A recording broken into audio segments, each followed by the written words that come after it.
یہ سنت یہ قول اور فعل بھی عطا کیا گیا. اور اسی لیے رسول اللہ صلی اللہ علیہ وسلم نے فرمایا تھا ایک وقت آئے گا مسند کے اوپر بیٹھا ہوا, گاؤ تکیے کے اوپر لیٹا ہوا, اور بعض علماء نے اس سے مراد چکڑالوی کو لیا, بعد نے پرویزیوں کو لیا. حقیقت میں ہر منکر حدیث کے اوپر رسول اللہ کی یہ پیشین گوئی صادر آتی ہے. ایک وقت آئے گا تکیے پہ بیٹھا ہوا ایک شخص کہے گا میرے لیے قرآن کافی ہے, میرے لیے قرآن کافی ہے. یاد رکھو مجھے قرآن کے مثل دیا گیا ہے وہ کتاب اللہ کا. انکار کرنے والے آج رسول اللہ صلی اللہ علیہ وسلم کی حدیث کا انکار, جب اللہ کہہ رہا ہے وَمَا يَنْتِقُ عَنِ الْهَوَىٰ إِنْ هُوَ إِلَّا وَحْيٌ يُوحَىٰ, کہ رسول اللہ کے کلام کے اوپر اللہ کا چیک اینڈ بیلنس ہے.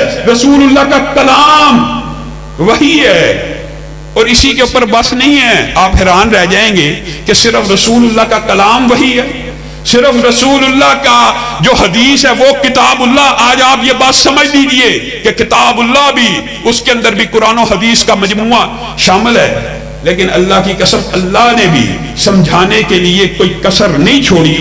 یہ بھی کہہ دیا کہ قول رسول بھی وحی ہے, یہ بھی کہہ دیا حدیث رسول بھی کتاب اللہ ہے, اور یہاں تک کہہ دیا کہ حکم رسول بھی اللہ کا حکم ہے. آئیے قرآن پاک اٹھائیے, آپ کو بغیر دلیل کوئی بات نہیں کروں گا, لیکن آپ نے اس آیت کو یاد رکھنا ہے. ما قطعتم من لینۃ او ترکتموها قائمۃ علی اصولها فباذن اللہ. فباذن اللہ, آپ نے یہ لفظ اس آیت میں سے یاد کرنا ہے. سورۃ حشر کا سارا واقعہ آپ کے سامنے وہ قبیلے کا آپ کے ذہن میں آ جانا چاہیے. رسول اللہ صلی اللہ علیہ وسلم نے جب محاصرہ کیا تو کہا یہ کھجور کے درخت کاٹ دو, یہ چھوڑ دو, یہ جاڑی کاٹ دو, یہ چھوڑ دو. رسول اللہ نے کن کو حکم دیا؟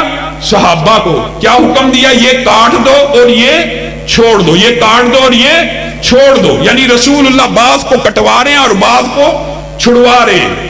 یہودیوں کے دل میں فتنہ تو پہلے سے موجود تھا, انہوں نے صحابہ کے دلوں میں ایک اشکال ڈالنا شروع کیا. یہ کیسا رسول ہے, یہ کیسا پیغمبر ہے, درختوں کو کاٹتا ہے.